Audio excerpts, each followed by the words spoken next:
ওকে, তো good evening সবাইকে আবারও। আজকে আমাদের সেকেন্ড মান্থের ফার্স্ট ক্লাস, সেকেন্ড মান্থ শুরু হলো।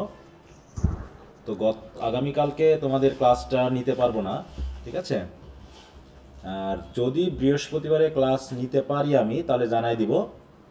তাছাড়া তোমাদের আজকের ক্লাসের পর হয় বৃহস্পতিবারে না হয় শুক্রবারে যদি ক্লাস নিতে পারি জানাবো, ঠিক আছে? জি তো স্যার। আগামীকালের ক্লাসটা আপাতত বন্ধ থাকবে, আর ওই ক্লাসটা আজকে একটু নিয়ে নেওয়ার চেষ্টা করছি।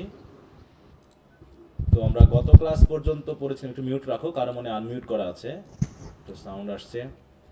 তো আমরা গত ক্লাসে ল্যাম এবং টাইগার এই দুটা কবিতা পড়েছি, তাহলে আমাদের টোটাল 4টা কবিতা পড়া হলো নাকি? জি স্যার। ইন্ট্রোডাকশন দুইটা, আর একটা ল্যাম এবং টাইগার। তো আজকে আমরা পরবর্তী যে দুটো কবিতা আছে চিমনি সুইপার, আজকে দুটা শেষ করব। তো কি অবস্থা, এই দুটা কি একটু রিভিশন টিভিশন দিয়েছো? বই হোক বা আমার শিট হোক, করেছো সবাই? বলো, জি স্যার বলছি। চেষ্টা করেছো? বা টেক্সট নিয়ে কারো কোনো প্রবলেম আছে? কবিতার টেক্সটগুলো নিয়ে কোনো সমস্যা কোথাও? আচ্ছা, অন্তরে একটু না খেয়াল রাখো, স্যার। তোমার ওখান থেকে এক ধরনের সাউন্ড আসছে। আচ্ছা, তো যদি কারো সমস্যা না থাকে তো ভালো কথা, আর যদি সমস্যা থাকে একটু জানাবা। তাহলে যদি সমস্যা না থাকে আমরা আজকের যে নতুন দুটা কবিতা, দ্য চিমনি সুইপার, ওগুলো আমরা শুরু করি। উম,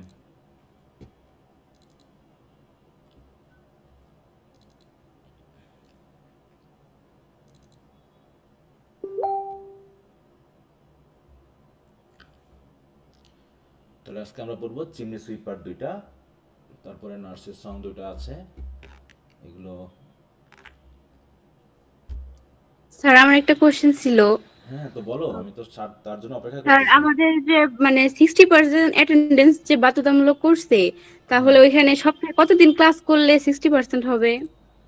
সেটা তো বলা যাবে না, সেটা তোমার 60% নির্ভর করছে টিচাররা কতগুলো ক্লাস নিয়েছে আর তার ভিতরে তুমি কতগুলো উপস্থিত ছিলা, এই, ঠিক আছে? ও আচ্ছা, হ্যাঁ, ঠিক আছে এখন স্যার। 60% তো আর ওইভাবে ইয়া করা যাবে না। এখন তোমার স্যারেরা রুটিন অনুযায়ী কয়টা ক্লাস তোমার সপ্তাহে বা বছরে নিয়েছে এবং তুমি তার ভিতরে কয়টায় উপস্থিত ছিলা, সেটা হচ্ছে যখন তোমাদের যে হাজিরা খাতা আছে ওই খাতা অনুসারে, মনে করো খাতায় তোমার টোটাল ক্লাস হয়েছে 100টা, তুমি তার ভিতরে 60টা ক্লাসে উপস্থিত ছিলা, তাহলে কত পার্সেন্ট হবে? 60%। 60%, এই, মানে 50%-এর একটু বেশি থাকতে হবে, এইটা হচ্ছে ব্যাপার, ঠিক আছে? হ্যাঁ, স্যার এখন স্যাররা যদি ক্লাস না নেয়, তোমার যদি 10টা নেয়, তার ভিতরে 6টা থাকা মানে কত কত পার্সেন্ট? 60%। 60%। অতএব স্যাররা যে কয়টা ক্লাস নিবে তার মধ্যে তুমি কতটাই ছিলা, ঠিক আছে? হ্যাঁ, ঠিক আছে স্যার। হ্যাঁ, তাছাড়া তো এভাবে হিসাব করা কঠিন, কারণ জাতীয় বিশ্ববিদ্যালয়, কারণ এখানে তোমাদের একটা খেয়াল করো, এখানে কিন্তু রুটিন অনুসারে বলে দেওয়া আছে, মানে সিলেবাস অনুসারে তোমাদের ক্রেডিট 4 এবং ক্লাস আওয়ার কত হবে? ক্লাস আওয়ার কত ঘন্টা এটা? 60, হ্যাঁ, হ্যাঁ 60। 60 আওয়ার্স হ্যাঁ, লেখা 60 এখানে। আওয়ার্স, তার মানে যদি 45 মিনিট করে ক্লাস নেওয়া হয়, তাহলে কতদিন এইটার উপরেই ক্লাস নিতে হবে? এই রোমান্টিক পোয়েট্রির উপরেই কতগুলো ক্লাস নিতে হবে একটু বলো দেখি। তাহলে এই 45 দিয়ে 60কে ভাগ করতে হবে নাকি? হ্যাঁ, জি স্যার। না সরি, 45, 60 দিয়ে গুণ করো, দিয়ে তারপর 45 দিয়ে ভাগ করো, ঠিক আছে? তাহলে তোমার হিসাবটা হ্যাঁ বার হয়ে যাবে যে তোমার কতদিন এই রোমান্টিক পোয়েট্রির কত ঘন্টা ক্লাস হচ্ছে, তাহলে কতদিন ক্লাস হচ্ছে, সেই ক্লাসের মধ্যে তুমি কত ঘন্টা ছিলা। আসলে আদৌ তোমার কলেজে অতগুলো ক্লাস নিতে পারছে কিনা, বা যে কয়টা নিয়েছে তার ভিতরে তুমি কতটাই ছিলা, এরকম করে মেনলি হিসাবটা করা হয়। যদিও বলেছে, কিন্তু হিসাবটা ওইভাবে আসলে একটু নড়বড়ে আছে, ঠিক আছে তো? ঠিক আছে স্যার। ওকে, তাহলে আমরা চলে আসি, আমাদের চিমনি সুইপারেরও দুটো পার্ট রয়েছে, একটা হচ্ছে সাংস অফ ইনোসেন্স এবং সাংস অফ এক্সপেরিয়েন্স, ঠিক আছে তো? তো এখানে আমরা 80 দিন নিতে হবে ক্লাস। বলো। বলছি স্যার 80 দিন নিতে হবে ক্লাস। হ্যাঁ, তাহলে এই শুধু যদি রোমান্টিক পোয়েট্রির 60 ঘন্টা। 80টা ক্লাস হতে হবে, তাহলে 80টা ক্লাস হতে হবে শুধু রোমান্টিক পোয়েট। তাহলে এরকম ভাবে তোমার কয়টা সাবজেক্ট আছে, যদি 4টা ধরি, তাহলে কত কত ঘন্টা হচ্ছে টোটাল, মানে কতটা ক্লাস হচ্ছে? 80টা ক্লাস মানে, তাহলে এরকম হচ্ছে একটা রোমান্টিক পোয়েট্রিতে 80টা ক্লাস, তাহলে তোমার যদি আরো তাহলে 4টা ধরি, 320টা ক্লাস। তাহলে হ্যাঁ, তাহলে টোটাল কতগুলো ক্লাস হতো তুমি ভাবো, তাহলে এক বছরে কয়টা ক্লাস টোটাল? 320টা। কারণ তোমাদের হচ্ছে কয়টা, 6টা না, 6টা জি সাবজেক্ট স্যার। না টোটাল, তাহলে জি 80, তাহলে হচ্ছে কত বলো, 80 আর ওদিকে হচ্ছে 6টা সাবজেক্ট, তাহলে 8 6 কত, 48, তাহলে 480টা ক্লাস হচ্ছে, 480। তাহলে জি 480টা ক্লাস হচ্ছে।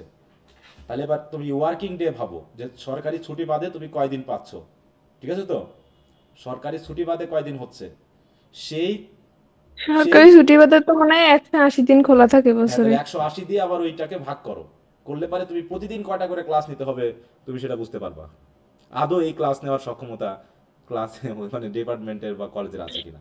ও অনেকগুলোতেই মানে হয়ই না মনে হয়। হ্যাঁ তা 90%ই মনে হয় এরকম হয় না, আরো বেশি হবে। হ্যাঁ হ্যাঁ, আচ্ছা, তো ঠিক আছে, ওগুলো কথা ভেবে লাভ নাই, টেনশন নিও না, জাস্ট ইনকোর্স পরীক্ষাগুলো ঠিক মতো দিবা, কলেজে একটু যাবা, একদমই রেগুলার যদি না যেতে পারো, যদি পারিবারিক অন্য কোনো সমস্যা থাকে তাহলে, আর যদি মনে হয় যে স্বেচ্ছায় তুমি যাচ্ছ না, কোনো প্রবলেম নাই, তাহলে সেটা খুবই খারাপ। যদি কারো প্রবলেম থেকে থাকে তাহলে সেটা আলাদা বিষয়, কিন্তু প্রবলেম ছাড়া অন্তত ক্লাসগুলো রেগুলারলি করবা, এটা একটা জীবনের অভিজ্ঞতা, এটাকে মিস করা মানে তোমার জীবনে কলেজ নামক যে একটা এক্সপেরিয়েন্স বা তোমার যে মানে কি বলবো একটা চিত্র, সেই চিত্রটা তোমার ভিতরে কখনোই আসবে না, এই জন্য কলেজ ক্লাস এগুলো করার দরকার। ওকে, তো যাই হোক আমরা তাহলে শুরু করি। চিমনি সুইপার মানে বুঝো, চিমনি বুঝি আমরা, চিমনি কি জিনিস? হুম জি স্যার। হুম ওই চুলের ধোঁয়া বের পাইপ হয়, যে ধোঁয়া যেটা। বের হয় পাইপ দিয়ে। হ্যাঁ শীত প্রধান দেশগুলোতে হ্যাঁ, থাকে। শীত প্রধান দেশগুলোতে, বিশেষ করে এখন তো আমাদের আধুনিক দেশগুলোতেও হচ্ছে, শীত প্রধান দেশগুলোতে তারা যে ফায়ার প্লেস ইউজ করে না, এটা শুধু রান্নাঘরের জন্য না কিন্তু, এটা এই চিমনিটা শুধু রান্নাঘরের জন্য না, বরং শীত প্রধান ঘরকে দেশে গরম। ঘরকে গরম রাখার জন্য এরকম কি থাকে, ফায়ার প্লেস থাকে, ঠিক আছে তো। আর এই ফায়ার প্লেসে যেহেতু কয়লার আগুন জ্বালানো হয়, তো এই ধোঁয়াটা যাতে ঘরের ভিতর ছড়িয়ে না পড়ে, তাই এরকম করে চিমনি তৈরি করা হয়, এই যে এই চিমনি দিয়ে উপর দিয়ে ধোঁয়া বার হয়ে যায়, এই যে দেখো ধোঁয়া, এই যে কত, হ্যাঁ, প্রায় ইউরোপিয়ান কান্ট্রিতে প্রত্যেকটা, এই যে দেখো, এই যে এটা হচ্ছে কি ফায়ার প্লেস, আর এইটা হচ্ছে তার চিমনি। অবশ্য রান্নার জন্য এখন আধুনিক চিমনি জাতীয় সিস্টেম উঠেছে, সেটা তো আমরা দেখেছি।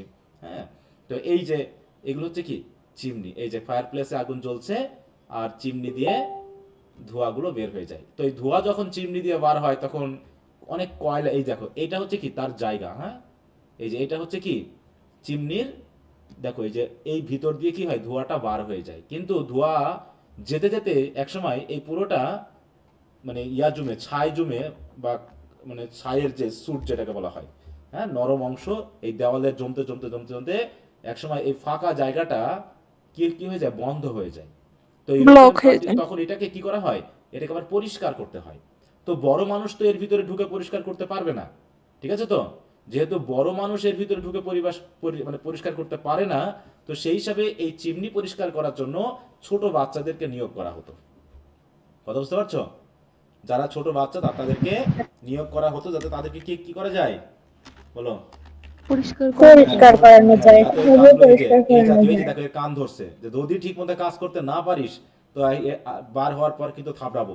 হ্যাঁ, এই যে দেখো, দেখছো এর মাজায় দড়ি বাঁধবে, বুঝতে পেরেছো, এই ছোট বাচ্চার মাজায় করবে কি, এই যে এই দড়িটা তার মাজায় বেঁধে দিবে, দিয়ে তাকে নিচে নামাবে আস্তে আস্তে, আর সে কি করবে, এই যে হাতে যে ঝাঁটাটা আছে, এই ঝাঁটাটা ঘোরাতে ঘোরাতে নিচে নামবে, কি হবে ছাইগুলো আস্তে আস্তে নিচ দিয়ে পড়ে যাবে। এই যে দেখো, হ্যাঁ, তার এই এই হচ্ছে মনে করো কোম্পানি, ঠিক আছে, এরকম করে চিৎকার করে, এই যে চিমনি সুইপার, ও চিমনি সুইপার, হ্যাঁ করে না, বুঝতে পেরেছো, আলু ঝাল পেঁয়াজ বিক্রি করে না যেমন, ওইরকম করে রাস্তাঘাটে চিৎকার করে বেড়ায়।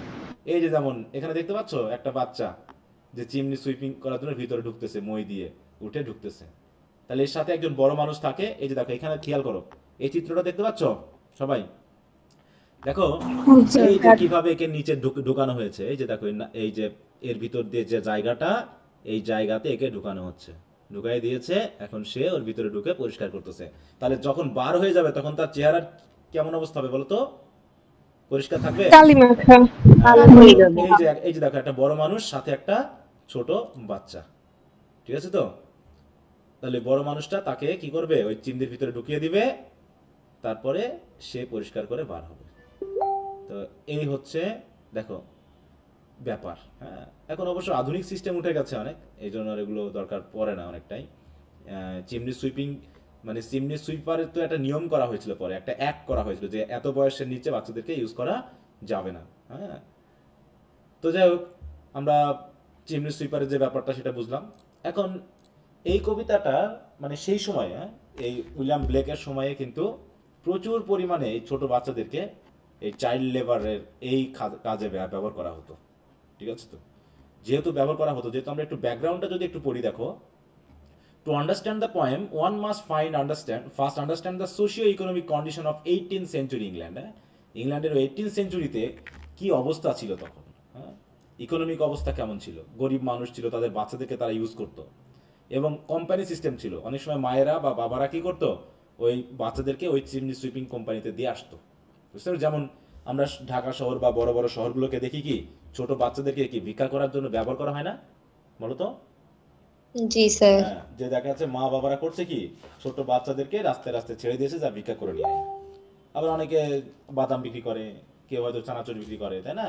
এগুলো দিয়ে করাচ্ছে, কারণ তাদের অর্থনৈতিক অবস্থা খারাপ। এখানেও দেখো, the period was marked by the rapid expansion of the industrial revolution which transform Britain into a modern industrial power while it brought wealth to the upper and middle class. যেহেতু আস্তে আস্তে মানুষজন খুব ধনী হয়ে পড়তেছে, তখন নিশ্চয়ই তাদের মানে এই যে কনক্রিটের বিল্ডিং বাড়ি তৈরি করতে হয়েছে, তাই না? বিল্ডিং বাড়িতে কি লাগে? চিমনি লাগে। তাছাড়া এমনি কাঠের বাড়ি বা আধা পাকা বাড়িতে কিন্তু ওইভাবে চিমনির ব্যবহার খুব কম। তো সেই হিসাবে it also created a vast population of the urban poor. এবং শহরে গিয়ে মানুষ গরিব হয়ে যাচ্ছে, আর এই কাজে তারা নিজেদেরকে নিয়োজিত করছে। হচ্ছে among the poorest were child labourers. সবচেয়ে গরিবদের ভিতর ছিল হচ্ছে শিশু বাচ্চারা, যারা শিশু শ্রমিক হিসেবে কাজ করতো, স্পেশালি চিমনি সুইপার্স।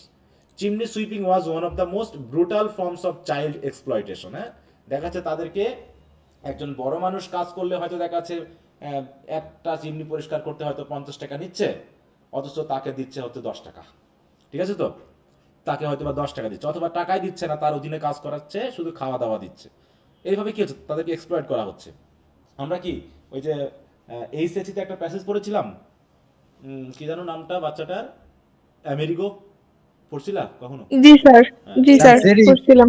হ্যাঁ, আমেরিগো পড়ছিলা না? জি স্যার আমি জি হ্যাঁ, স্যার, তার ওই যে বাবা মা দুজনেই চলে গেছিল চলে তাকে গেল। ছেড়ে, হ্যাঁ, তাদের মধ্যে ডাইভোর্স ছিল বাবা মার ভিতরে। হ্যাঁ, জি হ্যাঁ। স্যার, ওই বা- বাচ্চাটার যে অবস্থা ওইটাও এখানে উপস্থাপন করা হ্যাঁ, হয়েছিল। তারপরে তাকে যারা কাজ করায় নিত তারা কি তাকে ঠিক মতো খাবার দিত না, বা থাকার খাবার জায়গা দিত দিত না, না। জি স্যার, হ্যাঁ, তার কষ্টটা তুলে ধরা হয়েছিল। হ্যাঁ, হ্যাঁ।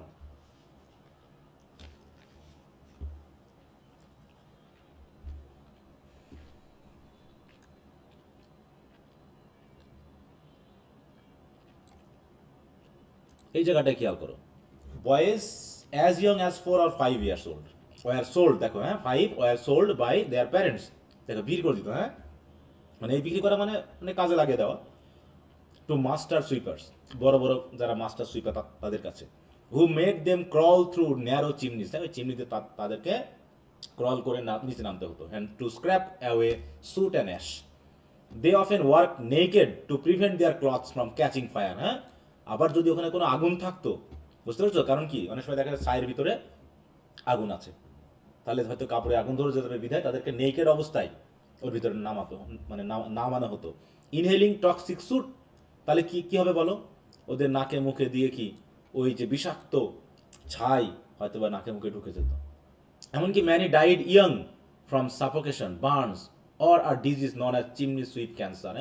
তাহলে ছাইগুলো প্রতিনিয়ত যখন তাদের ফুসফুসের মাধ্যমে শ্বাস প্রশ্বাসের মধ্যে ফুসফুসে ঢুকে যাচ্ছে, তাহলে কি অবস্থা হবে বলো, তাই না? ক্যান্সার হয়ে গেছে। অতএব এটা খুবই মারাত্মক ছিল, তাই এই বিষয়টা তিনি নজরে আনার জন্য বেশ অবদান রেখেছেন তার এই কবিতার মাধ্যম দিয়ে। দেখো, in Blake's time this this was not seen as cruelty, বলছে এটাকে ক্রুয়েলটি হিসেবে দেখানো হতো না, but as a social necessity.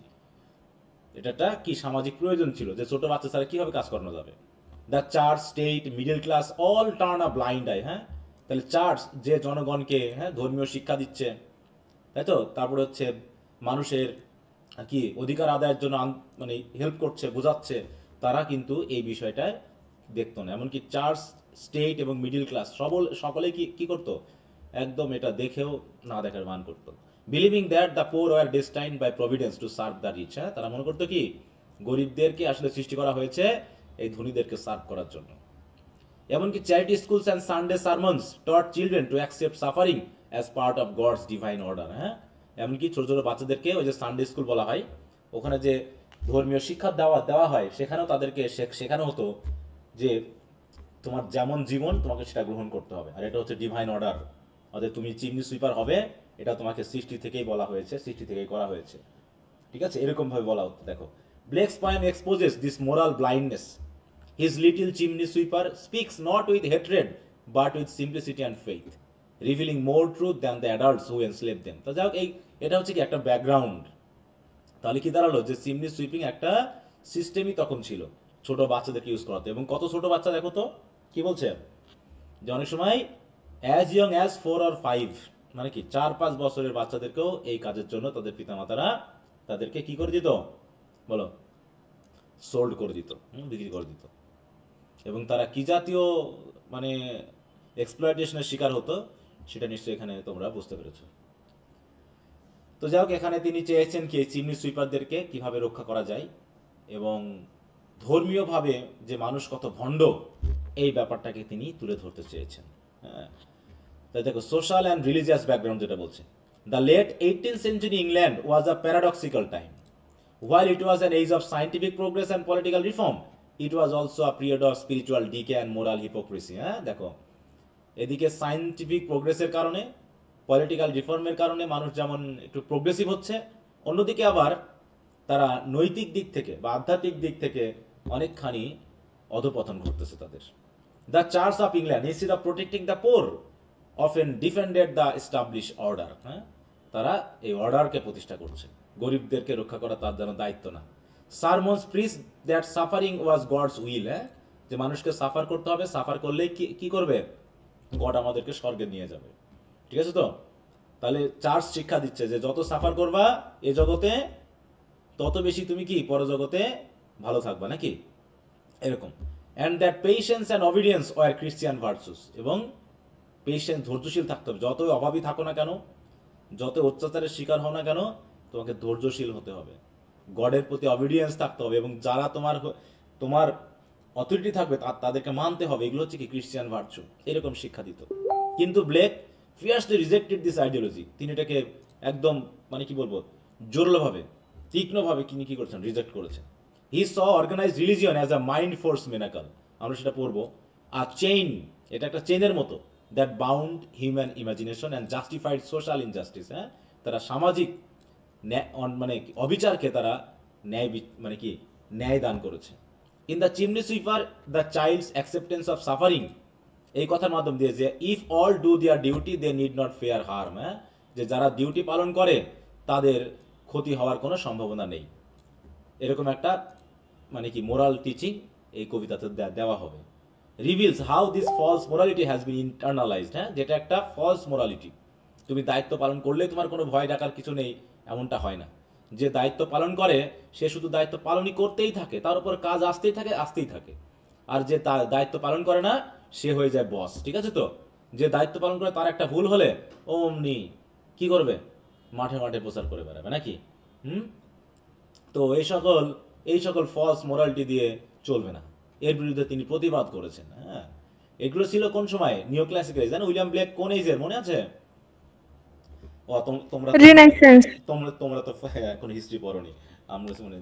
হ্যাঁ, এটা হচ্ছে নিও ক্লাসিক্যাল এজের, তাই না? তিনি হচ্ছেন কি, দেখো এখানে যদি আমরা একটু খেয়াল করি কোন এজটা নির্দেশ করছে, দেখো 1757 সাল। এটা হচ্ছে রোমান্টিক এজের কিছু আগে। হ্যাঁ, তো যাই হোক, এই বিষয়গুলো তোমরা একটু রিডিং দিবা, যে অনেক সিম্বলিক মিনিংগুলো একটু বেশি খেয়াল রাখবা। এখানে সিম্বলিক বা থিমেটিক যে ব্যাপারগুলো আছে এইগুলো পরীক্ষাতে বেশি দেয়, বিশেষ করে ব্রিফ কোশ্চেন হিসাবে বা শর্ট কোশ্চেন হিসাবে দিয়ে দেয়। তো তোমরা এই শিটগুলোকে একটু ভালো করে পড়বা, এগুলো ভালো করে দেওয়া আছে। আমরা সরাসরি কবিতাতে চলে যাই, তারপরে আমরা যদি পড়ি তাহলে আরো বুঝতে পারবো। তাহলে মনে করো এই যে ছোট একটা বাচ্চা, হ্যাঁ, কি করছে, রাস্তায় রাস্তায় ঘুরে ঘুরে কি করছে বলো, এই যে মনে করো কি পড়ছে এগুলোতে, মনে করো যে তুষার পড়ছে।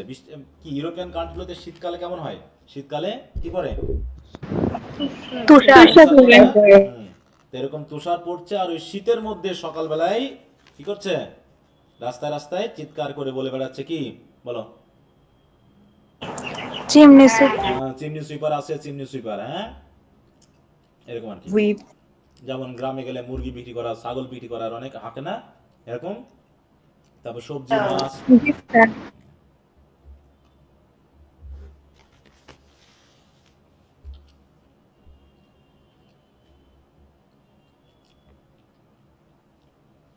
তো এখানেও দেখো এরকম একটা বাচ্চাকে দেখানো হয়েছে এবং সে বলছে কথা এরকম। কেউ হয়তো তাকে জিজ্ঞাসা করেছে, তখন সে কি কি বলছে যে when my mother died I was very young. যখন আমার মা মারা গিয়েছিলেন তখন আমি কেমন ছিলাম? ইয়াং। খুবই ছোট খুব ছিলাম। ছোট। এখানে ইয়ং মানে হচ্ছে খুব ছোট, তাই তো? And my father sold me, দেখো হ্যাঁ, সেই আমেরিকার মতো মনে করে বাবা কি করেছে, আমাকে বিক্রি করে দিয়েছে। কখন? While yet my tongue could scarcely Cry, যে যখন আমার মানে মুখ থেকে সুইপ কথাটা বার হতো না। কি বার হতো? Weep weep weep weep weep. মানে সুইপের এসটা ছুড়ে যেত, মানে এসটা বার হতো না, এমন ছোট ছিলাম। তখন আমাকে উইপ উইপ বলে চিৎকার করতে হতো রাস্তায় রাস্তায়, ঠিক আছে তো? তখন আমার বাবা আমাকে বিক্রি করে দিয়েছিলেন, ঠিক আছে? যখন মা মারা গেল এবং আমি ছোট ছিলাম এবং আমার বাবা আমাকে বিক্রি করে দিয়ে সুবিধা পাইলো নাকি, তাতে সে কি করতে পারে? হুম, ঠিক আছে, টাকা ইনকাম করতে পারে। হ্যাঁ, আর একটা বিয়ে করতে পারে নাকি? কারণ সন্তান থাকলে তো সমস্যা কি? তাই বলছে কি so your chimneys I sweep. সুতরাং এ কারণেই দেখতেই পাচ্ছেন আপনারা যে আপনাদের চিমনি আমি সুইপ করতেছি, অ্যান্ড সুট আই স্লিপ, এবং এই বালি ঝুলি নিয়েই কালি ঝুলি নিয়েই আমি কি করি, এর ভিতরে আমি ঘুমাই। তাহলে কে জিজ্ঞাসা করছে তাকে এই কথাটা? হয়তো কারোর বাড়িতে হয়তো চিমনি পরিষ্কার করতে গেছে, তারা হয়তো একটু জিজ্ঞাসা করেছে তোমার বাবাকে মাকে ইত্যাদি, তখন হয়তো বা সে তার এই কথাগুলো বলছে। তাহলে এই কবিতার স্পিকার কে? দ্য চাইল্ড একজন ছোট বাচ্চা, তাই তো, চিমনি সুইপার। তাই বলছে দেখো, the speaker says that when his mother died, he was still a very small child. After her death, his father sold him to work as a chimney sweeper. Even though he was so young that he could hardly pronounce the word sweep, instead he cried out, "Weep, weep," as he tried to advertise his work. কারণ এটা তো প্রচার করতে হবে, তাই না? Now he spends his days cleaning other people's chimneys and sleeping in soot and dirt covered in black ashes from chimneys. এই দেখো তার শরীর কি পুরো কালো হয়ে আছে।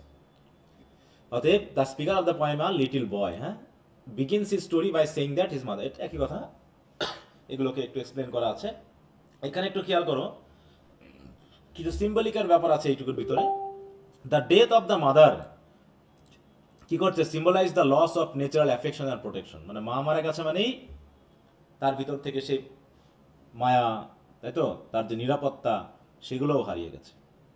The father's act of selling him represent societies grid and indifference, হ্যাঁ, যে তার বাবা তাকে বিক্রি করে দিল, এটা নির্দেশ করছে কি? লোভ, যে বাবা তার সন্তানকে বিক্রি করে দিয়ে কিছু টাকা পাইল, হ্যাঁ। এবং চাইল্ডস মিসপ্রোনাউন্স মানে pronunciation weep instead of sweep is both realistic and symbolic. It shows his tender age and at the same time becomes a poetic cry of grief, হ্যাঁ। তাহলে সুইপের এস বাদ গেলে হয়ে যায় কি? বলো, উইপের মানে কি? কান্না করা। কান্না করা, ফুপিয়ে কান্না করা। হ্যাঁ, ফুপিয়ে কান্না করা। তাহলে সেখানে এটা একটা সিম্বলিক বিষয় যে তাকে এমন একটা কাজ করতে হচ্ছে যাতে কি তার জীবনে দুঃখ কষ্ট কান্না ছাড়া আর কিছু নাই। এইগুলোকে মোটামুটি রেফার করছে। অন্যদিকে the image of sleeping in soot portrays not only his physical suffering but also how his innocence is buried under the moral pollution of society, হ্যাঁ। তাহলে স্যুট বা স্লিপিং ইন স্যুট নির্দেশ করছে সমাজের যে পলিউশন, দুর্দশা, সেটাকে নির্দেশ, যে তার ভিতরে তাকে বসবাস করতে হচ্ছে। তাহলে এইভাবে কবি কি করেছেন? Through this line Blake evokes sympathy, দেখো, deep sympathy for the child and criticise the world that forces its most innocent members to endure such inhuman suffering whereas the rest of the society benefits from the labour, হ্যাঁ, যে তার labour থেকে benefit পাওয়ার কারণেই তারা তাকে করছে কি? ব্যবহার করছে। এখানে বুঝতে পেরেছো? জি স্যার।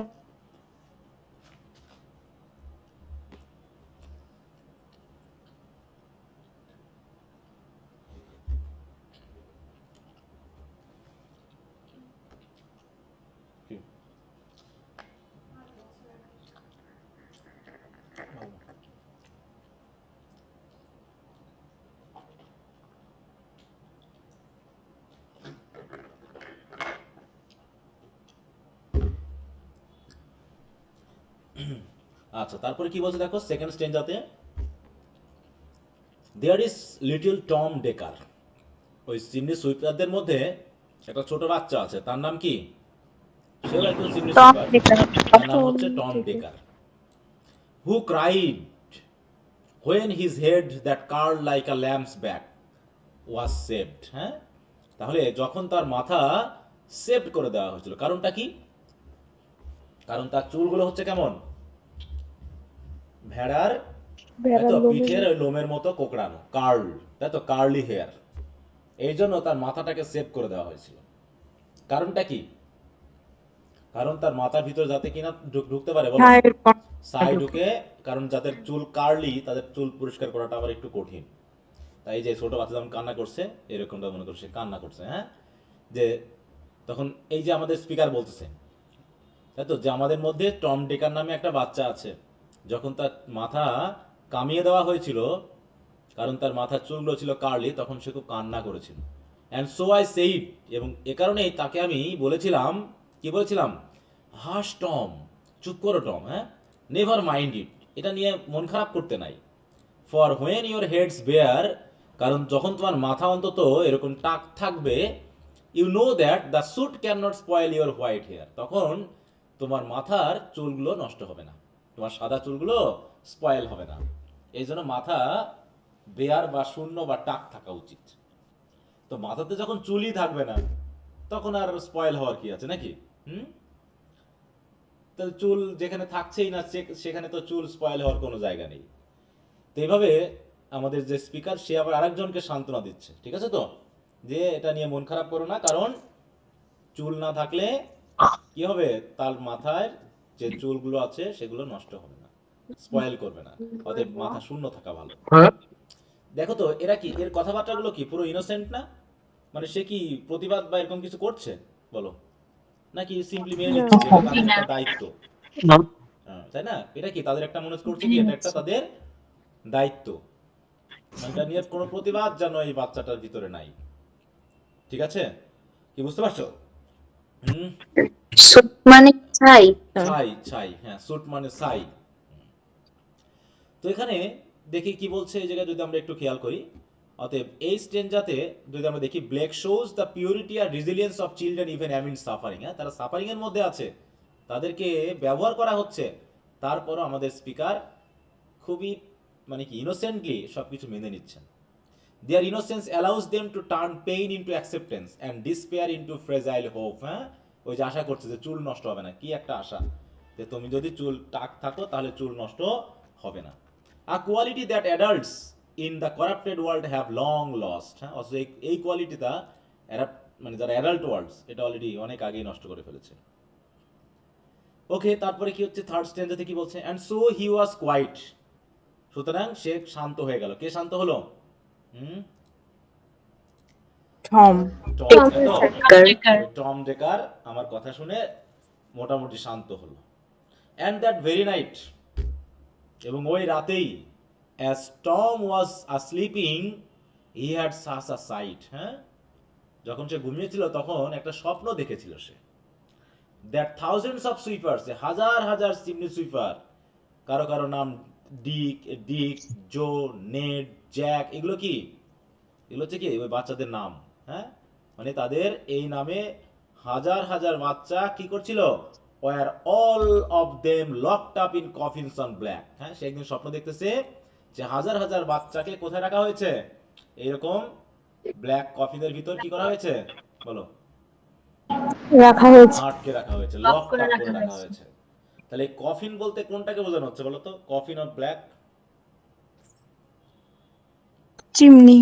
হ্যাঁ, চিমনিতে নামার কারণে তাদের পোশাক যে কালো হয়ে যায় না, ছাই, ওই ছাইয়ে ঢেকে যাওয়াটা বোঝাচ্ছে। তাহলে চিমনির, তাহলে যে কফিন অফ ব্ল্যাক, এটা মেনলি রেফার করছে ওই চিমনি থেকে আসা সুটি, যে সকল তাদের গায়ে লেগে যাওয়া যে পোশাক বা পরে থাকা পোশাক বা এই জাতীয় কিছুকে, মানে তাদের জীবনটা যে ছাইয়ের ভিতরে আটকানো, সেইটা নিয়ে সে একটা স্বপ্ন দেখেছে। এবং এখানে হাজার হাজার চিমনি সুইপার কি করছে? ওই ইয়ার ভিতরে, কফিনের ভিতরে আটকে আছে। স্যার, হ্যাঁ, বলো। কফিন কি স্যার এখানে কোনো সিম্বলাইজ করে, মানে কোনো কিছু? ওটা তুমি তো আমি তো সেটাই বললাম যে কফিন এখানে কি সিম্বলাইজ করছে বলো। ব্ল্যাক কফিন কি নির্দেশ করছে? স্যার কালো ছাইটাই কি ব্ল্যাক কফিন? হ্যাঁ, এখানে যে ব্ল্যাকের ভিতরেই তাদেরকে জীবন যাপন করতে হবে নাকি, ওইভাবেই তাদেরকে আটকে রাখা হয়েছে, মানে সমাজ তাদেরকে কি করেনি, ফ্রি করে দেয়নি, বরং ওই কাজের ভিতরে তাদেরকে আটকে রেখেছে, সীমাবদ্ধ করে রেখেছে, কাজের ভিতরে আটকে রাখা, এটাকে রেফার করছে। তার মানে কি এর বাইরে তারা কি স্বাধীনভাবে চলতে পারবে বলো? না স্যার। না। না খেলতে যেতে পারবে, যখন তখন খেলতে যেতে পারবে, চলো আমরা খেলতে যাই, পারবে? হুম, যে আজকে ভাল লাগছে না, আমি না। এখন একটু ঘুমাবো, পারবে? পারবে বলো? না স্যার। তার মানে কি ওদের স্বাধীনতাকে সীমাবদ্ধ করে দেওয়া, ওই কফিনের ভিতরে আটকে রাখা, তাই তো? তাদের যে স্বাধীনতা হরণ করার ব্যাপারটা হয়তো এখানে বোঝানো হয়েছে, এবং ওই কাজের ভিতরে যেখানে তাদের ওই ব্ল্যাক, তাই তো, ছাই বা স্যুট পরিষ্কার করতে হবে, এটাকে রেফার করছে। প্রত্যেকটা জিনিসই এখানে সিম্বলিকলি কোনো না কোনো কিছুকে নির্দেশ করছে। দেখো তাহলে এখানে দেখো, আমরা যদি একটু খেয়াল করি এই জায়গায় কি সিম্বলাইজ করছে, হ্যাঁ, কফিন। দেখো এই যে, হ্যাঁ, these boys in his vision were all trapped inside dark black coffins, symbolizing how their lives were confined by misery, poverty and death. হ্যাঁ, তাহলে একই সাথে তাহলে স্বাধীনতা নেই তাদের, হ্যাঁ, দুঃখ কষ্টের ভিতরে তাদেরকে আটকে রাখা হয়েছে। এবং দেখো বলছে the coffin black could literally refer to the narrow dark chimneys, এটা লিটারালি হচ্ছে চিমনিকে বোঝাচ্ছে, দ্যাট দে ক্রল দো। অন্যদিকে সিম্বলিকলি টু দিয়ার লিভিং ডেথ, যে তাদের কোনো স্বাধীনতা নেই। দেখো দিয়ার youth and freedom buried under operation, হ্যাঁ, তাদের কোনো স্বাধীনতা নেই, ওই লিভিং ডেথের ভিতর তাদের থাকতে হচ্ছে, তারা জীবিত অবস্থাতে মৃত। কারণ কি, তারা তাদের স্বাধীনতার মধ্যে নেই, ওই চিমনি পরিষ্কার করাটাই তাদের জায়গা, ওটাই তাদের জীবনের, তাই তো, সীমাবদ্ধতা। যেমন করে মানুষ মারা গেলে কফিনের ভিতরে আটকে রাখা হয়, তারাও জীবিত অবস্থাতেই এই পুরো স্বাধীন পৃথিবী থেকে বা সমাজ থেকে তারা আলাদা, এই কফিনই তাদের জীবন। ঠিক আছে, এইভাবে বোঝানো হয়েছে। তাহলে কি দেখলো এখানে, যে অসংখ্য, তাই তো, চিমনি সুইপারদেরকে কি করা হয়েছে, লক আপ করে। এটা কিসে দেখছে টম বলো? স্বপ্নে। স্বপ্নে। এই স্বপ্নটা কে দেখছে? দেখো এইখান থেকে কোশ্চেন বিভিন্ন ভাবে আসতে পারে, তাই না? যে হু ইজ টম ডেকার, যদি প্রশ্ন আসে হু ইজ টম ডেকার, তাহলে কি দিবা? Chimney sir. He is a small বা লিটল চিমনি সুইপার, তাই তো? এখন যদি প্রশ্ন আসে হোয়াট ওয়াজ হিজ ড্রিম, তার স্বপ্ন কি ছিল বলো? তার স্বপ্ন কি ছিল? That he was locked up in a black coffin. That thousands of sweepers were locked up in black coffins. আবার যদি বলা হয় ঘুমের মধ্যে সে কি দেখছিল বলো?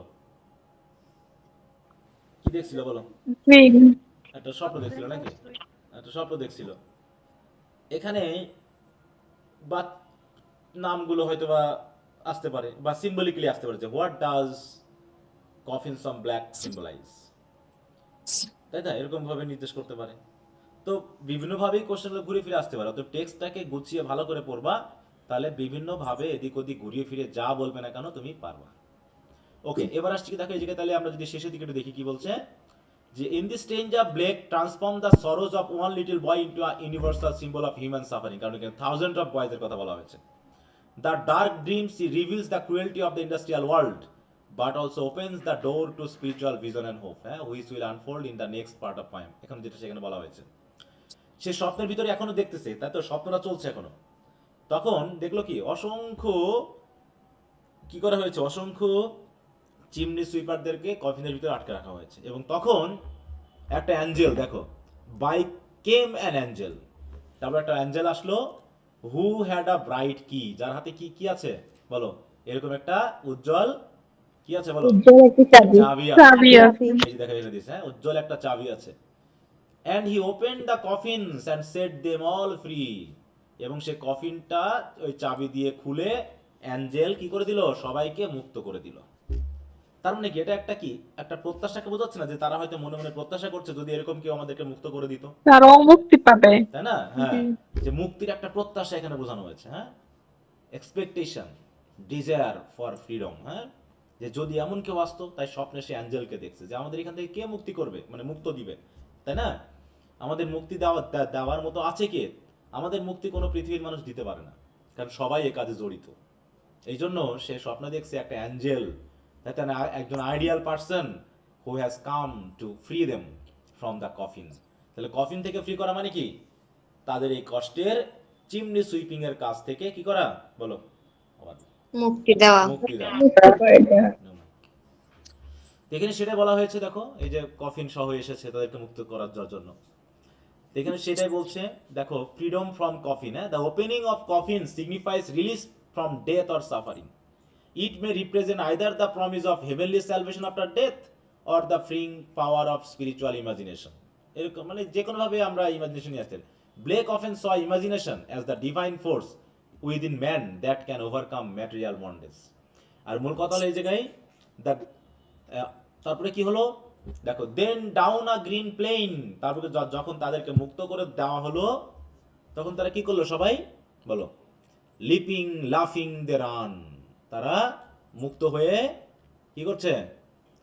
হাসাহাসি লাফালাফি করছে, হ্যাঁ, এবং দৌড়াদৌড়ি করতেছে। তাহলে দে রান লিপিং এন্ড লাফিং, তারা হাসতে হাসতে লাফাতে লাফাতে দৌড়াদৌড়ি করছে। And wash in a river, তারপরে তারা নিজেদেরকে একটা নদীতে গোসল করাই দিল। And shine in the sun, এবং সূর্যের আলোতে তারা নিজেদের একটু রোদ পোহানো বলি না, শাইন ইন দ্য সান মানে কি? রোদ পোহায় নেওয়া না, যে গোসল করার পর নিজেদেরকে একটু রোদে কি করে নিল, শরীরটাকে শুকিয়ে নিল নাকি। তার মানে কি তারা কত মুক্ত স্বাধীন।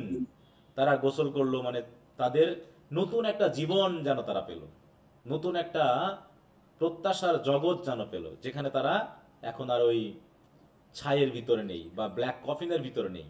তারা যেন জীবন পেল। এখন এই জীবনটা তারা কি অরিজিনালি পেয়েছে নাকি প্রত্যাশা করছে, বলো? এটা কি এক ধরনের Expectation. তাই তো? This is a kind of expectation of being free. And যদি আমরা ফ্রি হতাম তাহলে কেমন হতো, সেরকম একটা প্রত্যাশা হয়তো স্বপ্নের মাধ্যম দিয়ে সেটাকে আমাদের সামনে রিপ্রেজেন্ট করা হয়েছে। Actually this is the desire of all the chimney sweepers, little or small boys who are working as chimney sweepers. হ্যাঁ, সবার জন্য, সবারই কিন্তু এই প্রত্যাশাটা। এরকম ভাবে জিনিসটাকে নির্দেশ করা হয়েছে। তা দেখো আমরা যদি এখানে একটু খেয়াল করি, দেখো এই জায়গায়, হ্যাঁ, এটা কি বলছে? The green plain represents nature, freedom and purity, a complete contrast to the dark smoky chimneys of their real lives. The children then bathe in a river, washing away the soot, dirt, and suffering from their bodies. And afterward, they shine brightly in the sunlight, clean, innocent, and full of divine radiance. মানে তাদেরকে দেখতেই ভালো লাগছে নাকি? তা হচ্ছে then down a green plain, leaping, laughing they run, and wash in a river, and shine in the sun. তাহলে সূর্যের আলো পড়ে তারাও যেন শাইন করছে, হ্যাঁ? এই তারপরে লাস্টে কি বলছে? দেন নেকেড অ্যান্ড হোয়াইট, কারণ কি তারা যেহেতু সবাই নেকেড অ্যান্ড হোয়াইট, কারণ তারা নদীতে গোসল করেছে, তাদের গা থেকে কি যত চিমনির যে স্যুট আছে সব ধুয়ে গেছে। And all their bags leaves behind, তাদের যে চিমনি সুইপিং এর যে ব্যাগ, যেখানে ব্রাশ ট্রাশ থাকে, কোথায় আছে? সব তারা পিছনে ফেলে লাগছে। তার মানে কি তাদের যে দায়িত্ব ভার তা তাদের কাছ থেকে চলে গেছে, এরকম একটা স্বপ্ন, যে তাদের আর কাজ করতে হবে না। তাহলে this was a kind of burden to them, but now they are free from those bags or burden. সেই বার্ডেন থেকে তারা মুক্ত, এবং এমনভাবে তারা চলতে শুরু করলো, আনন্দ শুরু করলো, যেন দে রাইজ আপন ক্লাউডস, মনে হচ্ছে যেন কি তারা যেন মেঘের উপরে উঠে গেল, and sport in the wind, এবং বাতাসে উড়ে উড়ে মানে তারা যেন খেলা করা শুরু করলো। তার মানে কি এখানে বোঝাচ্ছে কি, যে they are very cheerful and light hearted, হ্যাঁ, because they didn't have any kind of burden on their heart or on their body or mind. Now they are free, they can do whatever they like, they can enjoy the freedom. এটা বোঝানো, তাই তো? দে rise up clouds, তাহলে ক্লাউডের উপরে তারা উঠে গেল। Cloud যেমন free, and a piece of cloud can go anywhere, হ্যাঁ, সে যেখানে খুশি যেতে পারে। তাহলে এই ক্লাউড কিসের সাহায্যে ওড়ে, বলো? কিসের সাহায্যে ওড়ে ক্লাউড?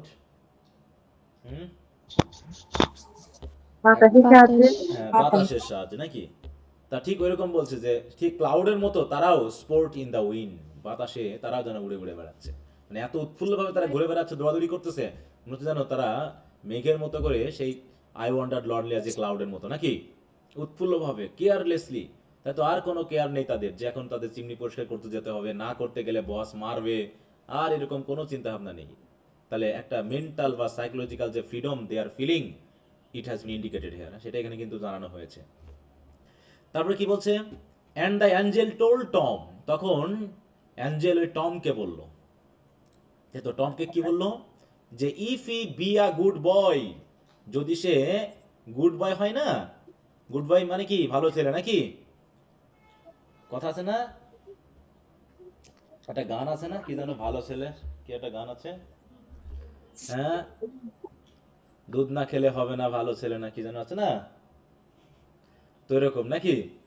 তাই বলছে if he would be a good boy, তুমি যদি ভালো ছেলে হও না, he would have God for his father, হ্যাঁ, তোমার বাবা হিসাবে তুমি গডকে পাবে, বুঝতে পেরেছো, অ্যান্ড নেভার ওয়ান্ট জয়, এবং তোমার কখনোই আনন্দের অভাব হবে না, বুঝতে পেরেছো, কারণ তখন গড নিজেই তোমার বাবা হিসাবে কাজ করবে, কারণ তুমি হচ্ছে গুড বয়, এবং he would have his God, মানে have God is for his father. তাহলে টম যদি ভালো ছেলে হয় তাহলে গডকেই তার বাবা হিসাবে সে পাবে, এবং তার কখনোই কোনো দুঃখ কষ্ট বা হবে না, সবসময় শুধু আনন্দ আর আনন্দ পাবে। কে বলছে এই কথাটা টমকে, বলো। অ্যাঞ্জেল। অ্যাঞ্জেল। হ্যাঁ, তাহলে এই সেই অ্যাঞ্জেল এসে বলছে, তাহলে গুড বয় হিসাবে সে কি করবে, মানে মানুষজন তাকে এক্সপ্লয়েট করবে আর সে মেনে নিবে, এই তো মেনে নিবে নাকি, সে এখন একটার জায়গায় 10টা চিমনি পরিষ্কার করবে, তাহলে তো গড তার ফাদার হয়ে যাবে নাকি, এরকম কিছু, হুম, এরকম না কিছু আছে স্যার। নাকি। বলতে চাইছি কি, যে গুড বয় মানে কি, যদি অবিডিয়েন্ট হয় না, যদি কোনো প্রতিবাদ না করে, তার মানে কি আমাকে দিয়ে চিমনি পরিষ্কার করাই নিবে আর আমি প্রতিবাদ করব না, আমি কেমন হবো বলো, আমি প্রতিবাদ না করেই তার কথা মেনে চলবো, অবিডিয়েন্ট হব, তাহলে আমি হয়ে যাবে কি ভালো মানুষ, হ্যাঁ। তাই বলছে, the angel told Tom that if he always tried to be a good and obedient boy, he would have God as his father and would never lack joy or happiness, তার কখনো দুঃখ কষ্টের অভাব হবে না, এই সরি আনন্দের অভাব হবে না নাকি, দুঃখ কষ্টের না। তো দেখো এখানে কিছু সিম্বলিক্যাল ব্যাপারগুলো এসেছে, যে দেখো নেকেড অ্যান্ড হোয়াইট, যেটা পিউরিটি অ্যান্ড স্পিরিচুয়াল রিভার্থকে বোঝানো হচ্ছে, naked is a symbol of সেই অ্যাডাম এবং ইভের মতো নাকি, কিসের সিম্বল বলো, ইনোসেন্সের চিহ্ন নাকি, তাই বলছে the children's nakedness does not suggest shame, rather it calls the state of Adam and Eve before the fall, a time of innocence and closeness to God. Their whiteness symbolizes purity and light and spiritual cleansing after being freed from the blackness of soot or sin or suffering. It is as if they have been spiritually washed clean, তারা যেন ধুয়ে মুছে একদম পরিষ্কার হয়ে গেছে। Bags left behind মানে কি, ওই যে ফ্রিডম ফ্রম বার্ডেন, তারা এখন স্বাধীনতা পেয়েছে। আর rise of clouds and sport in the wind মানে কি, হেভেনলি জয় অ্যান্ড ফ্রিডম, তারা এখন ফ্রি বোধ করছে না, স্বাধীনতা বোধ করছে এরকম বাতাসের মতো।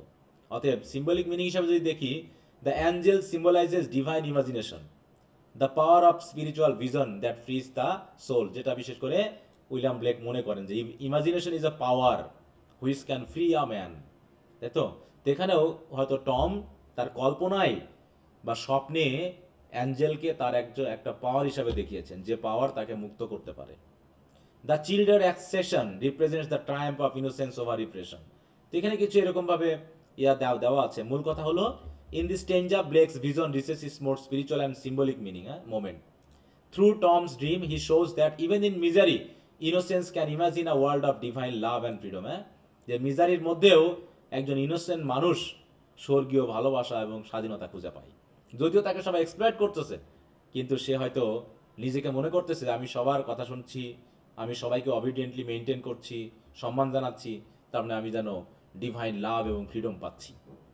কিন্তু ব্লেক এটাকে কিন্তু কখনোই একটা ডিভাইন লাভ বা ফ্রিডম হিসেবে দেখেননি, এটা দেখিয়েছেন কি হিসাবে, একটা আয়রনিক্যাল মোরালিটি হিসাবে, তাই তো, মোরাল আয়রনি হিসাবে দেখিয়েছেন, যে শিশুদেরকে আমরা এক্সপ্লয়েট করতেছি, সেই শিশুদেরকে নাকি আমরা, তাই তো, সেই শিশুগুলো নাকি আমাদের কাছে লয়াল থাকলে তারা হয়ে যাবে কি সৎ, অথচ আমরা তাদেরকে এক্সপ্লয়েট করতেছি। তাহলে এটা কেমন হলো বলো, এই কথাটা কি মিলতেছে? বলো তো, মিলে? না স্যার। যে তুমি, তোমাকে একজন খাটায় নিচ্ছে আর তুমি তার, মানে তোমাকে ইচ্ছা মতো খাটায় নিচ্ছে, আর তুমি মনে করতেছো তার অবিডিয়েন্ট হিসেবে থাকা মানেই কি ভালো ভালো হওয়া, অতএব সে তোমাকে মারতেছে, ধরতেছে, খাজে দিচ্ছে না, কিন্তু তুমি তার প্রতি অবিডিয়েন্ট দেখিয়ে যাচ্ছ, প্রতিবাদ করছো না। এটাকে তুমি নিজেকে মনে করো না যে তুমি ইনোসেন্ট বা ভালো বা গুড বা ওয়েল বয় ইত্যাদি ইত্যাদি মনে করার কোনো কারণ নেই। বরং প্রতিবাদ করছো না মানে তোমার কোনো প্রতিকার পাওয়ার অধিকার নেই। ঠিক আছে, একটা কথা আছে না যে যে প্রতিবাদ করে না সে কখনো কি পায় না, বলো? যে প্রতিবাদ করে না সে কখনো প্রতিদান পায় না। প্রতিকার পায় না। প্রতিদান তো না, প্রতিকার পায় না, তাই তো? তোমার সমস্যা চলতেই থাকবে, তুমি যদি প্রতিবাদ না করো তোমার সমস্যা চলতেই থাকবে।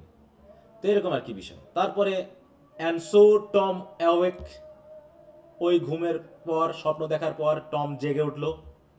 আচ্ছা, একটু আজান হচ্ছে, আমি একটু মিউট রাখি, হ্যাঁ, 2 মিনিট সময় দাও। আচ্ছা, সবাই শুনতে পাচ্ছ? একজনকে দিয়ে দাও। শোনা যাচ্ছে আমার? জি স্যার। আচ্ছা। জি স্যার। তো দেখো, তাই বলছে and so Tom awake and we rose in the dark, মানে টম যেহেতু ওদের মধ্যে একজন, তা সবাই মিলে অন্ধকারে উঠে পড়লো, হ্যাঁ। And got our bags and our brushes to work, হ্যাঁ, আমরা আমাদের ব্যাগ ব্রাশ নিয়ে কাজে চলে গেলাম, খুব উৎসাহ নিয়ে কাজে গেল। ঠিক আছে তো? কারণ তারা এটাকে মনে করছে না কোনো অপরাধ, তারা মনে করছে এটা তাদের জন্য কি একটা আশীর্বাদ, হ্যাঁ, লয়ালটি টু গড।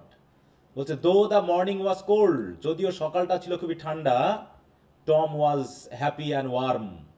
টম কি, যে এতক্ষণ ধরে কান্না করছিল না, মাথা চুল কেটে দেওয়ার জন্য কান্না করছিল, সে এখন কি খুব খুশি এবং খুব চনমনে আর কি, হ্যাঁ। কারণ কি, so if all do their duty they need not fear harm, হ্যাঁ। অতএব তারা এই মনে কাজ করছে যে সবাই যদি তারা তাদের ডিউটি পালন করে তাহলে তাদের কোনো ক্ষতি হবে না। কিন্তু তাদের কি ক্ষতি হচ্ছে না, বলো, এই কাজ করার কারণে? বলো। জি স্যার। হ্যাঁ, তারা ক্যান্সারে মারা যাচ্ছে, হ্যাঁ, তারা এক্সপ্লয়েটেড হচ্ছে, খাবার পাচ্ছে না, কষ্ট করছে ঠান্ডার ভিতরে। দেখো বলছে কি, সকাল ঠান্ডা হলেও তারা মনের দিক থেকে ওয়ার্ম, খুব চনমনে, হ্যাঁ, খুব খুশি। কারণ তারা ওই স্বপ্নের মাধ্যম দিয়ে বুঝে নিয়েছে যে তারা যদি তাদের ডিউটি পালন করে, তারা যদি গুড বয় হয়, তাহলে তাদের কোনো ক্ষতির কোনো ভয় থাকবে না, তাই তো? স্যার তাহলে তো এঞ্জেলও সেই একই কথাই বলছে যেটা চার্চ বা স্টেট সোসাইটি ওদেরকে হ্যাঁ, বলতেছিল তাহলে কি, আগে। ওই তো বললাম যে সবাই মিলেই তো একটা, এই পরবর্তী কবিতাটা তো সেটা বুঝবো যে এই শিশুটা বুঝতে পারলো না, কারণ the child is very innocent, তাই তো? তারা সেটা মেনে নিয়েছে। মানুষ, এই অ্যাঞ্জেল হতে পারে কোনো মানুষ, যে মানুষ শুধু তাকে বোঝাচ্ছে, হতে পারে তার বাবা, হতে পারে তার কাজের যে অথরিটি, তারা হয়তো এরকম করে তাদেরকে বোঝাচ্ছে যে তোমরা খুব ভালো ছেলে, তোমরা যদি নিয়মিত কাজ করো, ঈশ্বর বা আল্লাহ বা গড তোমাদেরকে খুব ভালোবাসবে। ঠিক আছে, এরকম একটা মনের হয়তো এই ব্যাপারটাকে কবি এভাবেই বোঝাতে চেয়েছেন, একটা অ্যাঞ্জেল দিয়ে, যেখানে ধর্ম, এখানে সমাজ, এখানে রাজনীতি কোনো কিছুই এদের পক্ষে না, বরং তাদেরকে, তাদের ছোট মেন্টালিটিকে, ছোট মনকে বুঝিয়ে সুঝিয়ে তাদেরকে দিয়ে এই কাজগুলো করিয়ে নিচ্ছে। ঠিক আছে তো? এটাই তো। দেখো এই যে ছোট বাচ্চাগুলো, ঠিক আছে তো, যে তারা এখন কাজ করবে, দেখ দিয়েছি ইমেজগুলো, তাই এখানে সেটাই বলছে। দেখো এই জায়গায় শেষের কথাটুকু, যে if all do their duty they need not fear no harm, হ্যাঁ। বলছে মোরাল আইরনি, এটা কি একটা মোরাল আইরনি, যে on the surface this final line seems to teach obedience, তাই তো? যেটা আসলে অবিডিয়েন্স নির্দেশ করছে, অবিডিয়েন্স হতে হবে। If everyone fulfils their duty they will be safe and blessed. However Blake stone is deeply ironic, কারণ কি, the statement reflects the false moral teaching of society and church, who is told poor children to accept their suffering as God's will. Blake's deeper message is that blind obedience cannot bring justice. কিন্তু Blake যেটা বলতে চেয়েছেন সেটা কি, যে blind obedience কখনো justice আনতেই পারে না, বরং এটা চলতেই থাকে, অপারেশনটা চলতেই থাকে। অনলি কম্প্যাশন, ফ্রিডম এবং ইমাজিনেশন ক্যান। অতএব এইখানে এই জিনিসটা বলছে, তাহলে তার statement reflect the false moral teaching, হ্যাঁ, of society and church, who is told poor people, হ্যাঁ, দেখো, বা poor children to accept their suffering as God's will, হ্যাঁ, যে কষ্ট মেনে নেওয়াটা হচ্ছে কি গডের ইচ্ছা বা উইলের ব্যাপার। তো এই টিচিংটার বিরুদ্ধে তিনি কিন্তু প্রতিবাদ করেছেন। বলছে Blake thus ends the poem on the note of innocent optimism and moral protest at the same time. The child believes in the divine mercy, but the poet wants the reader to question a world that forces such faith to replace justice, হ্যাঁ, এরকম ব্যাপারটাকে নির্দেশ করা হয়েছে।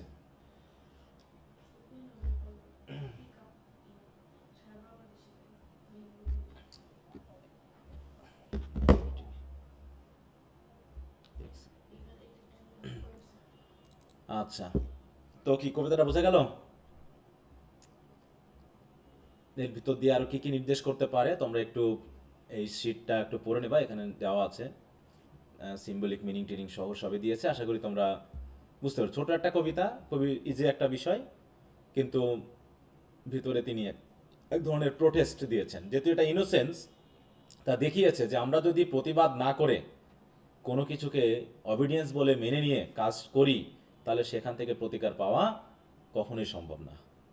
ঠিক আছে? কি বুঝতে পেরেছো? কারো কোনো সমস্যা আছে বুঝতে? বলো তো। না স্যার।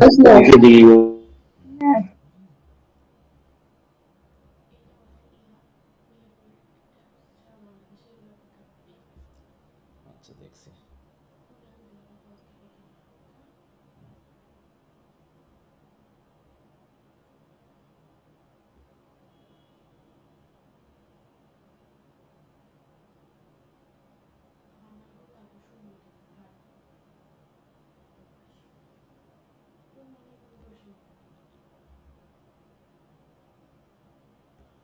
আচ্ছা, কারো কোনো সমস্যা নাই তো? স্যার, বলো। স্যার এখানে যে all their bags left behind, এইটুকু যদি আবার একটু বলতেন। All their bags left behind মানে কি? তারা যে চিমনি সুইপারের জন্য যে পিঠে করে ব্যাগ নিয়ে বেড়াতো, সেই ব্যাগগুলো কোথায় এখন? বলো। তারা যেহেতু গোসল টোসল করে এখন ফ্রিলি খেলা করে বেড়াচ্ছে, তাহলে তাদের ব্যাগ কি পিঠে আছে? না স্যার, না পিছনে ফেলে রাখছে? যে ওই ব্যাগ ফেলে রাখছে। তাদের আর নাই, হ্যাঁ? ব্যাগ নিয়ে তারা ব্যাগের কথা ভুলে গেছে, এখন তারা আনন্দ খুশি মনে কাজ করছে। ঠিক আছে? জি স্যার। এইটা বোঝানো হয়েছে যে তারা যে ব্যাগ নিয়ে কাজ করে সেই ব্যাগের কথা বলা হয়েছে। ঠিক আছে? Okay sir. আচ্ছা, সরি, আমি একটু 2 মিনিট সময় নিচ্ছি আবারও। ওকে, তাহলে আমরা আরেকটা যেটা আছে সেটা পড়ে ফেলি। এটা বুঝেছো মানে ওটা বুঝতে কঠিন হবে না, সহজই হবে। এটা হচ্ছে এক্সপেরিয়েন্সে। দেখো, এক্সপেরিয়েন্সে এবার প্রতিবাদ করবে। ঠিক আছে? তো ইনোসেন্সে কি কোনো প্রতিবাদের ভাষা আছে এখানে? বলো। না স্যার। না, নেই। কোনো প্রতিবাদের ভাষা নাই। ঠিক আছে? তো কিন্তু এবার হচ্ছে কি, আমরা সরাসরি যাই, জাস্ট দুটো যেহেতু কম্পারিটিভ স্টাডি আমরা দেখতে পাবো। দেখো এখানে কি বলা হচ্ছে, এই যে ওখানে একটা ছোট বাচ্চা কথা বলছিল কিন্তু। ঠিক আছে? তো একজন স্পিকার হচ্ছেন কি, একজন চিমনি সুইপার। আর এখানে কি বলে দেখো তো, আমরা আইডিয়া করি। A little black thing among the snow. যে চারিদিকে সকালের তুষার পরে সাদা হয়ে আছে, আর ওর ভিতরে একটা ছোট্ট জিনিস। দেখো, সেটাকে মানুষ বলছে না, বলছে কি a little black thing. A little black child বলছে না, কিন্তু কি বলছে? থিং। একটা কালো ছোট্ট জিনিস। সরি, দাঁড়াও, আমি আর একটু কলটা ধরি, আমি একটু ইয়াতে আছি তো। ওকে, তাহলে আমরা একটু দেখি কি বলে। বলছে a little black thing among the snow crying weep weep in notes of woe. Woe মানে কি বলতো? দুঃখ বা কষ্টের সুরে। সে উইপ উইপ করে চিৎকার করছে, একটা ছোট্ট কালো জিনিস। তখন স্পিকার তাকে জিজ্ঞাসা করেছে, হোয়ার আর দাই ফাদার অ্যান্ড মাদার? সে, তোমার বাবা মা কই? আচ্ছা, আগের যে চিমনি সুইপার, তার বাবা মার কি কি অবস্থা ঘটেছে বলো তো? মা মারা গেছে। তার মা মারা গেছে, বাবা তাকে বিক্রি করে বিক্রি করে দিয়েছে। দিয়েছে। আর এখন যেটা হচ্ছে কি, তখন যে স্পিকার সে জিজ্ঞাসা করেছে না যে হোয়ার আর দাই ফাদার অ্যান্ড মাদার, আমাকে বলো সে। তখন সে বলছে they are both gone up to the church to pray. তারা দুজনেই কোথায় গেছে বলো? চার্চে। চার্চে প্রার্থনা করতে গেছে। ঠিক আছে? তো এখানে একটা ওই সেই চার্চ রিলেটেড বিষয়ে একটা বন্ড এটা দেখানো হয়েছে।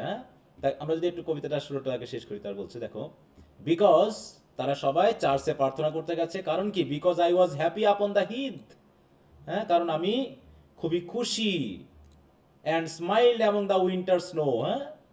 এই যে আমি এখানে যে স্নো আছে, এই যে ওপেন ফিল্ড আছে, এখানে যেহেতু আমি খুব খুশি ছিলাম এবং হাসি খুশি ভাবে আনন্দ মজা করছিলাম। ঠিক আছে? তো খেলা করে বেড়াচ্ছিলাম।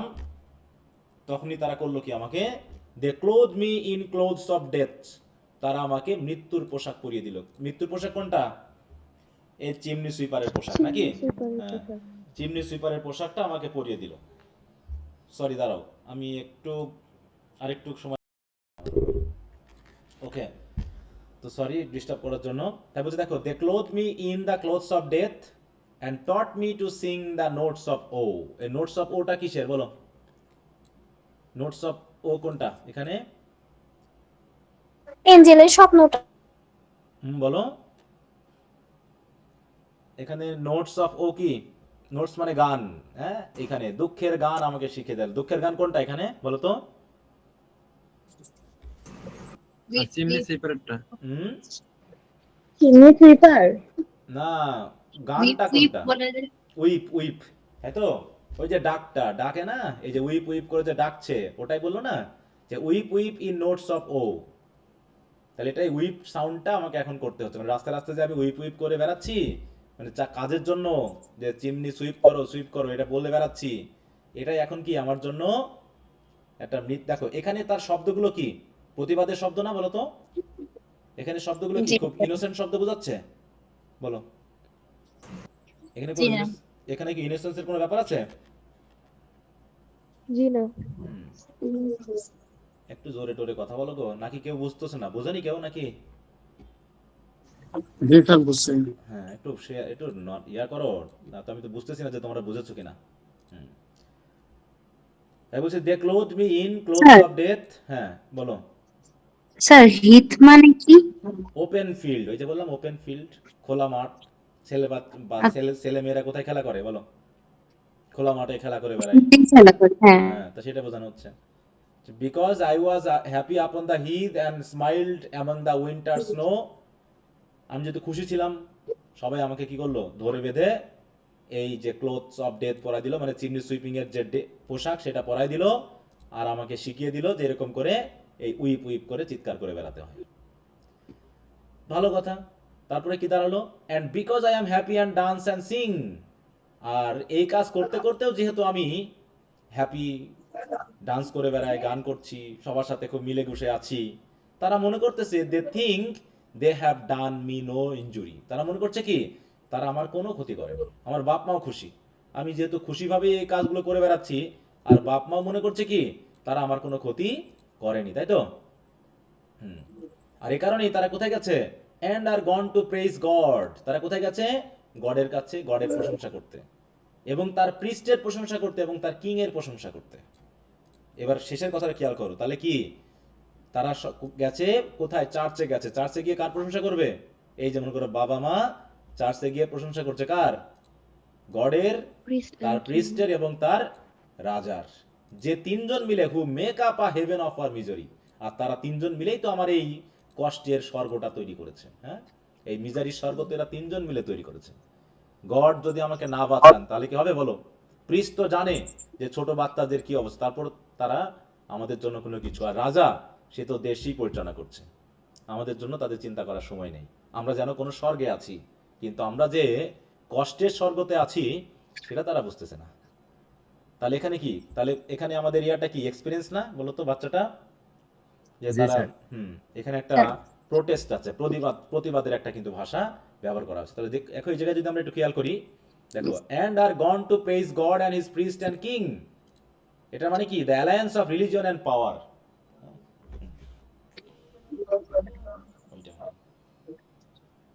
হ্যালো,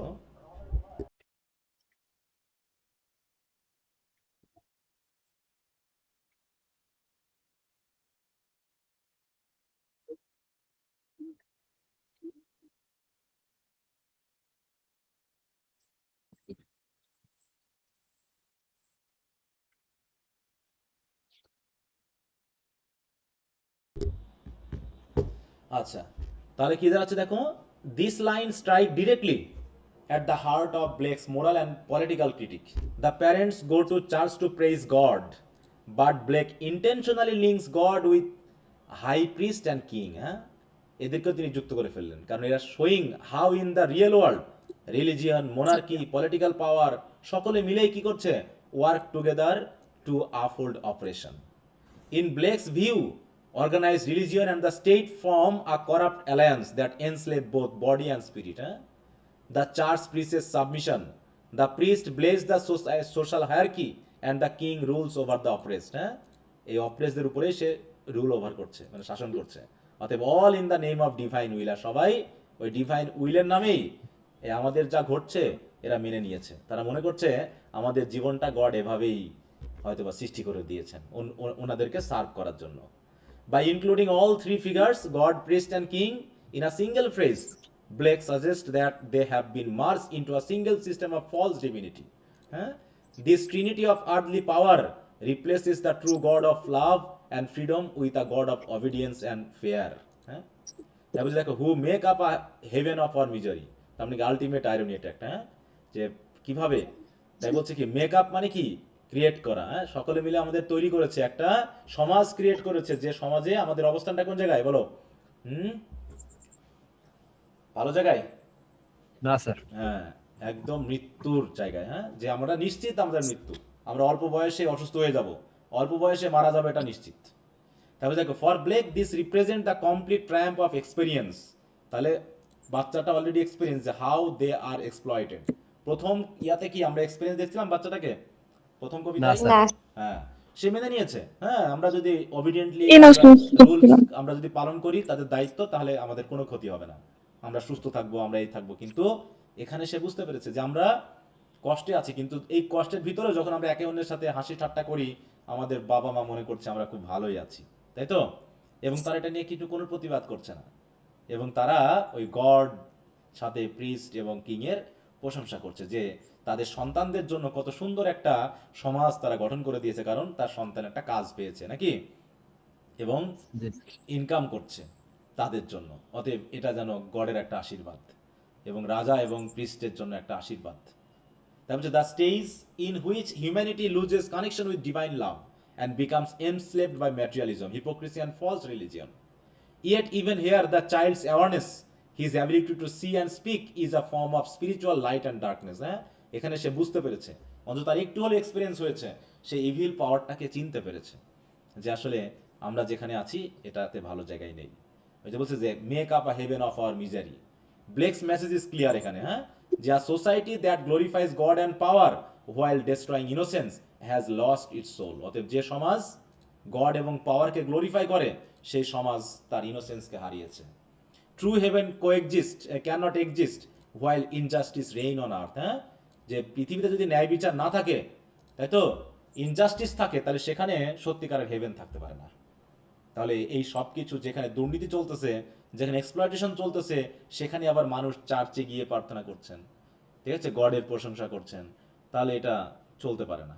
এরকম একটা বড় ধরনের প্রতিবাদ তিনি এখানে তার এই কবিতার মাধ্যম দিয়ে দেখিয়েছেন। কি বুঝতে পেরেছো?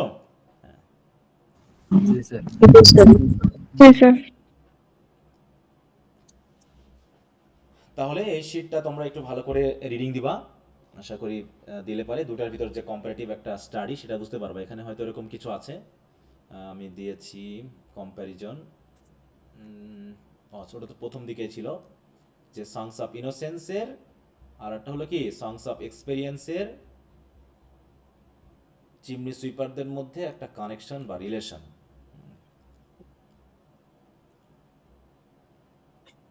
এই যেখানে দিয়েছে, ইনোসেন্স ভার্সাস এক্সপেরিয়েন্স। দেখো, innocence represented by the trusting child in the earlier poem who imagines divine comfort despite misery, যে মিজারি সত্ত্বেও ডিভাইন কমফোর্ট আমরা পেতে পারি। অন্যদিকে experience represented by the child in this poem who understand the hypocrisy and deceits of adults, the church and the state.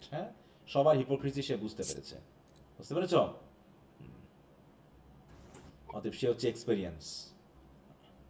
ওকে, তো বলো কিছু কথা থাকলে। হ্যাঁ বলো।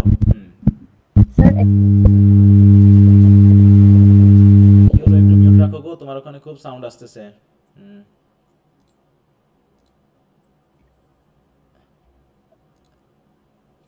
কার সমস্যা? স্যার একদম শুরু থেকে গ্রামারের জন্য কোন বইটা ভালো হবে?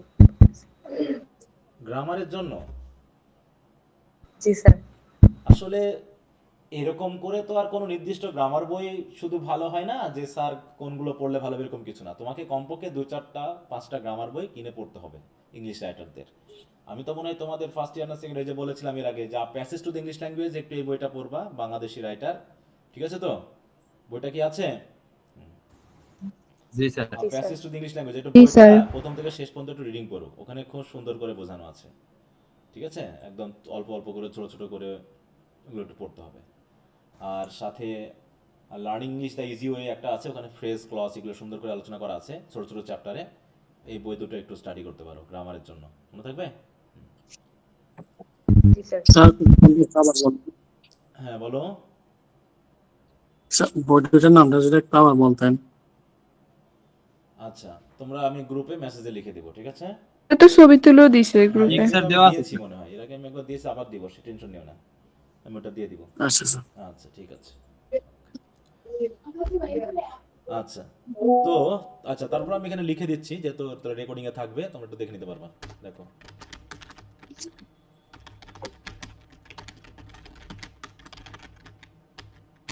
A Passage to the English Language, এটা হচ্ছে বাই জাকির হোসেন। হ্যাঁ, আর একটা হচ্ছে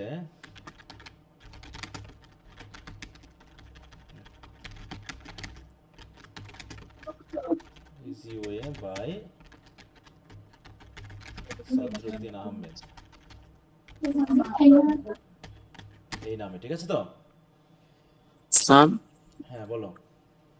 স্যার মাস্টার জাহাঙ্গীর আলমের যে বইটা আছে ওখানে মানে ওটার মধ্যে গ্রামার গ্রামারের না, ওটা তো তোমার গ্রামার বই বুঝো, তোমরা গ্রামার বই বুঝো, বলো গ্রামার বই বুঝো? ওটাতে হ্যাঁ, ওটাতে কি দেওয়া আছে? একটা গ্রামার আলোচনা করা আছে, সাথে কোশ্চেন আনসার দেওয়া আছে, সেগুলো চাকরির বা একটা ইয়ার টার্গেট ধরে, ওগুলো তুমি গ্রামার শিখায় ব্যবহার করতে পারবা? বলো। গ্রামার মানে শুধু গ্রামার আসবে, সেখানে কোনো চাকরির বই থাকবে না, বা কোনো ক্লাস রিলেটেড থাকবে না, বা কোনো ইন্টেন্ডেড কোনো পারপাস ইউজ করা যাবে না, তুমি জাস্ট গ্রামার শেখার জন্য ইউজ করবা। বুঝতে পেরেছো? এখন জি, আমাদের স্যার। ছেলে মেয়ে যদি মনে করে যে এইচএসসি যে অ্যাডভান্স বা লেকচার ওটাই গ্রামার বই, তাহলে তো সমস্যা। মডেল বই গ্রামার বই হয় না, ঠিক আছে তো? গ্রামার বই, গ্রামার আলাদা। হ্যাঁ, ওখানে তিনি বেশ ভালোভাবে উপস্থাপন করেছেন চাকরি প্রার্থীদের জন্য, তোমার অ্যাডমিশন টেস্টের জন্য বইটা যথেষ্ট ভালো, ঠিক আছে তো? কিন্তু গ্রামারের জি। যে আলোচনাটাকে ধারাবাহিক হওয়া লাগে, যে বিষয়টা শুধু গ্রামারকে ফোকাস করা, সেই জিনিস তো বাংলাদেশে এই জাতীয় নেই। এগুলো তো সব তো গাইড বই, কপি পেস্ট করা গাইড বই শুধু, ঠিক আছে তো? তুমি ওই বইটাকে রেফারেন্স হিসেবে ইউজ করতে পারবা? বলো। এই বইগুলোকে রেফারেন্স হিসেবে ইউজ করা যায় না। গ্রামার বই হচ্ছে সেগুলোই যেগুলোকে তুমি রেফারেন্স হিসেবে ইউজ করতে পারবা, সেগুলো হচ্ছে গ্রামার বই। সেগুলো ইংলিশ রাইটারদের বই, সেগুলো তোমাকে আরো ওইরকম অক্সফোর্ড ক্যামব্রিজের দ্বারা প্রকাশিত যে বইগুলো, সেগুলো পড়তে হবে, ঠিক আছে? হ্যাঁ, স্যার। ওই যেগুলোকে তুমি রেফারেন্স ইউজ করতে পারো, ওগুলো গ্রামার বই বলে অযথা ইয়া করো না, তাহলে গ্রামারের ব্যাপারটা উল্টে যাবে আর কি, ঠিক আছে? জি স্যার। আমাদের স্যার। দেশে অধিকাংশ রাইটাররা করে কি, ওই বিভিন্ন চাকরি বা বিভিন্ন ক্লাসকে টার্গেট করে তারা ওই রিলেটেড গ্রামারগুলোকে প্রেসক্রাইব করে দেয়। গ্রামারের দুটো ফরম্যাট আছে, একটা হচ্ছে প্রেসক্রাইব, একটা হচ্ছে ডেসক্রিপটিভ, ঠিক আছে তো? প্রেসক্রাইব মানে ক্লাস জি, স্যার। ভিত্তিক বা কোনো একটা পরীক্ষা ভিত্তিক, আর এটা হচ্ছে প্রেসক্রিপটিভ। আর ডেসক্রিপটিভ কি, সেখানে বিস্তারিত আলোচনা থাকবে, গ্রামারের 14 গোষ্ঠী ওখানে তোমাকে বর্ণনা করাবে, ঠিক আছে তো? এবং তুমি পাই টু পাই বিষয়গুলোকে বুঝবা, এইটা, ঠিক আছে? জি স্যার।